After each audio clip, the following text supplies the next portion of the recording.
Hello, I'm Miss Kathy from Samuel's Library, and today's topic is Dig Deeper, Underground Animals. Our summer reading club theme this year is Dig Deeper, Read, Investigate, Discover. And so today we're going to be discovering and investigating some different animals. When we dig deeper, what creatures can we find underground? Let's learn about some animals that we might not see all the time. We're going to be learning about different animals. We'll have a story and then do a craft at the end. The first question that we need to consider is, why would animals live underground? Well, there are several different reasons. One is to be safe from predators, so that the animals that want to eat them can't get them since they're underground. Another reason is for the constant underground environment. If they live in a cold area where it's snowy, they might want to go and they live underground to stay warmer than that. Or if they live in the desert, then they live underground to protect themselves from that intense desert heat. Also, they might live underground because of the food that they want to eat is underground. So there are lots of different reasons why they would live underground. Many of these animals are nocturnal, and so they will come up to the surface to hunt or gather food at night. Next, we want to talk about what animals are underground.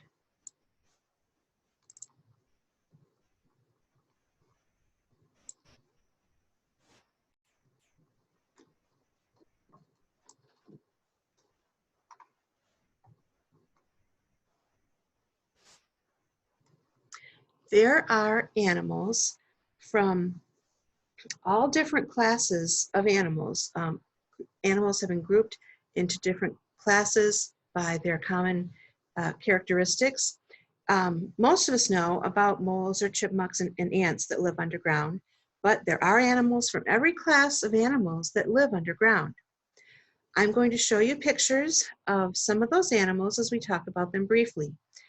And what you need to know is that I'm showing you some pictures. We're talking about some of those animals, but there really are a lot more that live underground, so that will be worth investigating after this program.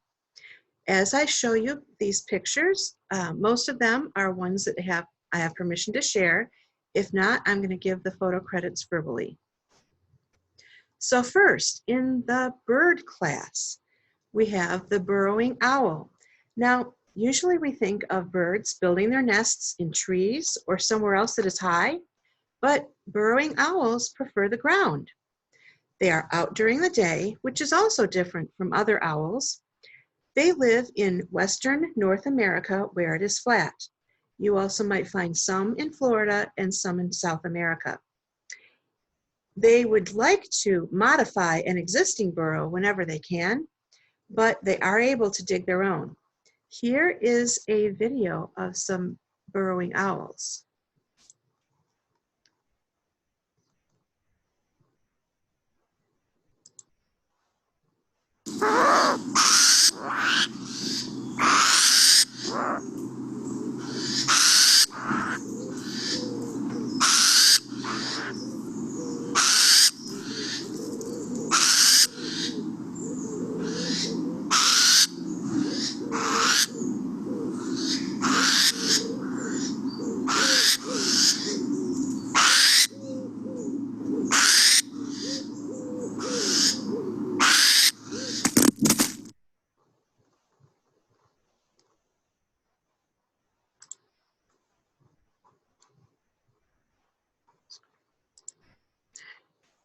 So you got to see those owls looking at the camera, you got to hear them, you got to see what it looks like when they burrow in the ground. Now, let's move on to fish. There are different kinds of fish that live underground throughout the world. They're called cave fish just because they're in caves under the ground. And many of these underground fish are blind, but their other senses are heightened. That means that they're more aware in other ways. These can be found in caves throughout the whole world, and the one that I have a picture of here is of the Hoosier cavefish. The interesting thing about this is that it is from Indiana, and it was only recently discovered in 2014. So that's interesting that we have a new discovery of an animal. Now, for the reptile class, here we have a mole lizard. Mole lizards are from Mexico. They are predators, but they only eat things that are small, like ants and earthworms and small insects. You can see that they have those claws there that are really strong so that they can dig. Now, they rarely come to the surface, so not much is known about them, but we do know that they are not endangered. They are just fine. Now, if you notice the fish and the mole lizard, and now this olm, you'll notice they're very light coloring. They are kind of light pink. They don't have much pigment in their skin. So what are the reasons for that? Well, they don't need to be camouflaged from enemies because they're living underground in a rather protected environment, and they're not trying to smile for the camera because they're rarely seen. So that's something different about these animals, that that their pink skin is not pretty to look at, is it? But anyway, here's amphibian class, and this animal is called an olm. He's a salamander that lives in underwater caves in Eastern Europe. And there were some researchers who were studying the olms. They just wanted to learn about them. They called their study the Proteus Project. And so they would dive into these underwater caves. And as they continued to dive every so often, it seemed to them like they would be seeing the same olms in the same places underground.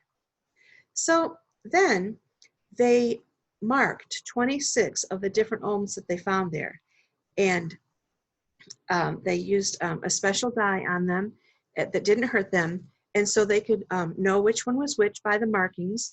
And they studied these olms for over 10 years after that. And they did see the same creatures over and over again. So although the olms are good swimmers, they hardly moved.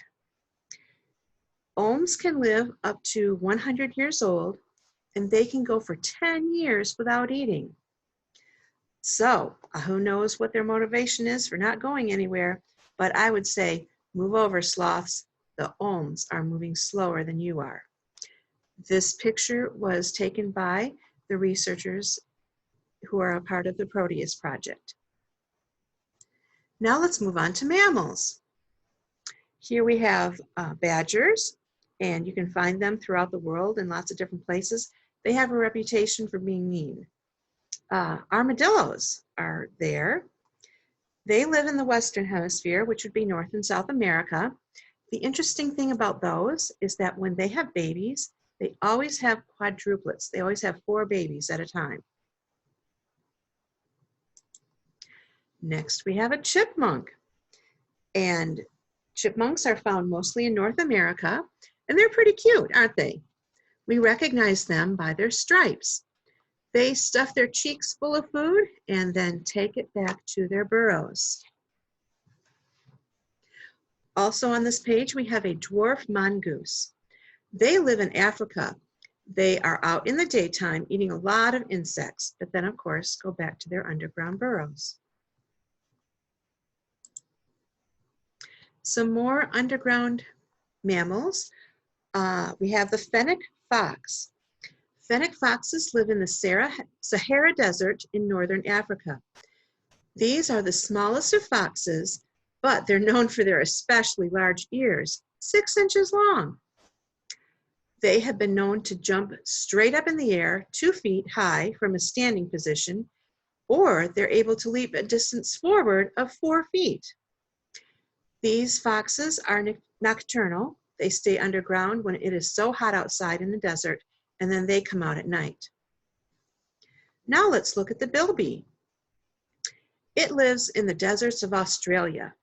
It is a marsupial, so it has a pouch on the female, and that pouch opens on the bottom so that the pouch doesn't fill with dirt when it is digging. I got this picture from Wikimedia Commons, and it was by Kevin503. Next, we have moles. Moles live underground in a burrow that contains different rooms. There will be a kitchen and a bedroom. A female mole will prepare a special room for her babies. And after they're born, once they are old enough to live on their own at 5 or 6 weeks old, they leave and they find a new place to live, and they will live alone after that. In this picture of the mole, it is hard to see the eyes, but they're not blind like some underground animals are. They are colorblind, however, and they don't see well. Moles especially like to eat earthworms, so they like to live underneath gardens. They do not eat the plant roots, though. The holes left in the ground by moles can be upsetting to farmers, gardeners, and landscapers. Here are some more quick facts about moles. Their fur goes up straight and is fairly short, so it can maneuver forward or backwards in tunnels. It keeps them from getting stuck in the tunnels. So think about if you have a cat or a dog and you're petting them, you start up by their head and you pet down towards their tail, and you get all their fur going in the same direction. But moles, the fur does not go in any direction. It goes straight up so that they don't get stuck, they don't get caught on their fur as they're moving forwards or backwards in a tunnel. Now here's something else about the moles. Take a good look at the picture. They have 6 digits on each paw. They have an extra thumb, and that helps them in digging. The sound they make is a high-pitched squeal.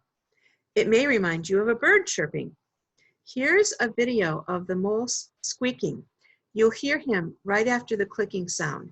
I'm going to play it 3 times to make sure that you get to hear it well.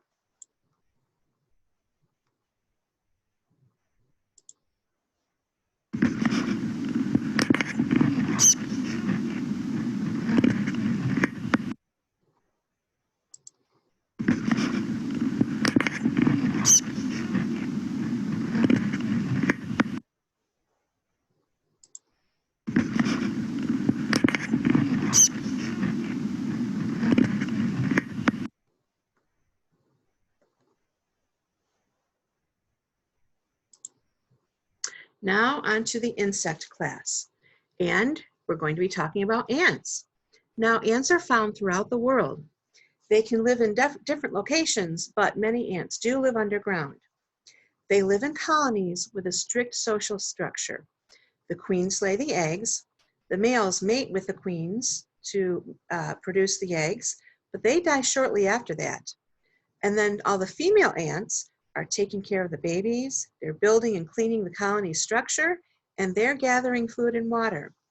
Those worker ants will move the babies around during the course of the day, depending on the temperature of the different chambers. Their nests are intricately designed with different chambers for different tasks. Now you may see an ant hole or mound on the ground somewhere, but the nest reaches deep into the ground. Ants also have tunnels just under the surface so that they can remain safely underground longer in their search for food and water before they need to come to the surface. Ants have always been known as hard workers, and people have been encouraged to be more like ants and not be lazy. Now, we are going to have a story, and this is called The Ant and the Grasshopper.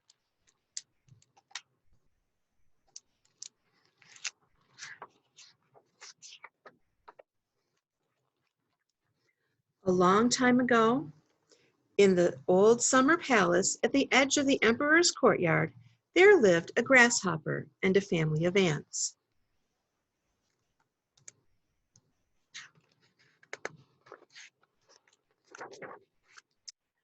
The ants awoke every day before dawn and began their endless tasks of rebuilding their house of sand, which had been washed down by the evening rains, and searching for food, which they would store beneath the ground.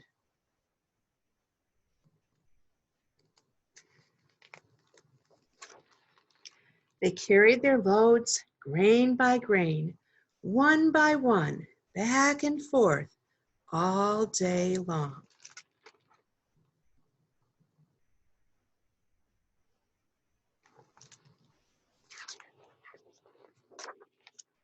The grasshopper liked to sleep late into the morning, rising as the sun stretched toward noon.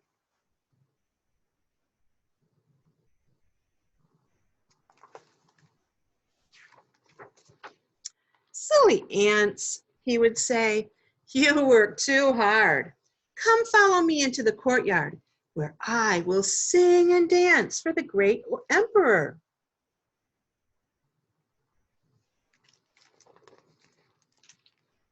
The ants kept on working.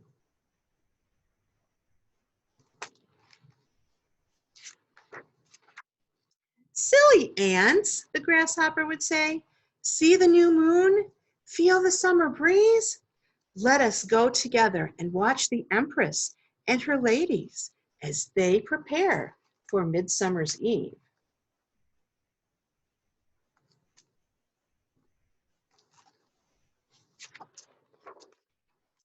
But the ants ignored the grasshopper and kept on working.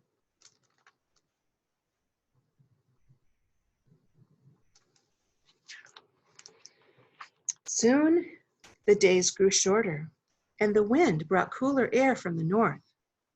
The ants, mindful of the winter to come, worked even harder to secure their home against the impending cold and snow. They foraged for food and brought it back to their nest, saving it for those cold winter months.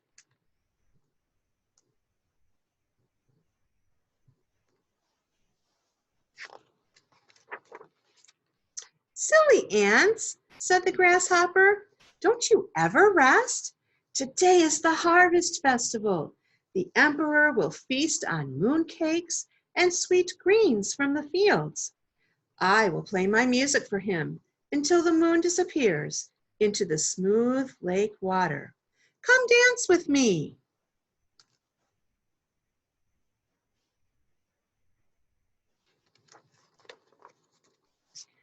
"You would do well to do as we do," said one of the ants. "Winter is coming soon, and food will be hard to find. Snow will cover your house, and you will freeze without shelter."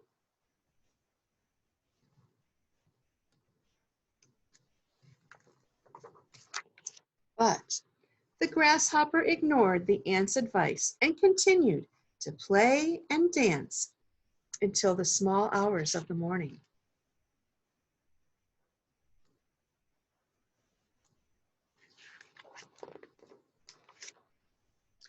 Winter arrived a week later and brought whirls of snow and ice.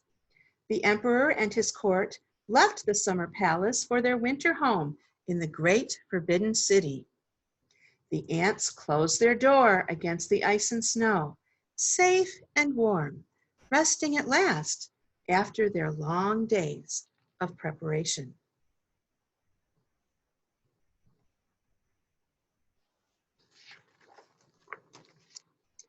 And the grasshopper huddled beneath the palace eaves and rubbed his hands together in a mournful chirp, wishing that he had heeded the ant's advice. And that was the ant and the grasshopper.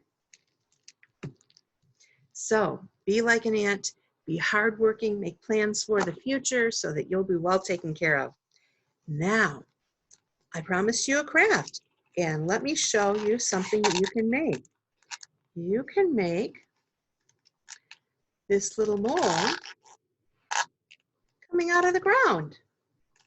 And I used construction paper. I gave him a black body and a pink nose and pink arms and legs. And I had some googly eyes, so I put those on him. But if you don't have construction paper, you can just color him, the colors that you'd like him to be.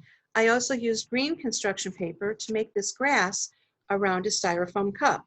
You could use a paper cup also, but a plastic one is likely to break. So styrofoam or paper would be best. So once you have your mole made and your grass all ready, then you need something to put him on. I used a spoon, but you could use a popsicle stick or a straw. And what you're going to do is push it up through the bottom and then tape your mole inside there. And then he can go down into his burrow underground and then back up when he wants to see what's going on outside. So thank you so much for joining me today. I hope that you enjoyed our presentation, learning about some different animals. It was fun for me to learn about those animals, some that I'd never heard of before. And I encourage you to come to the library as soon as it reopens. In the meantime, you can put books on hold. See if you can find out about some animals that you've never heard about before. Also, I want to encourage you to sign up for our summer reading club. It's going on now. Sign up online, log your books, and when the library does reopen, we'll have some prizes for you. Thank you so much for listening. Have a great day.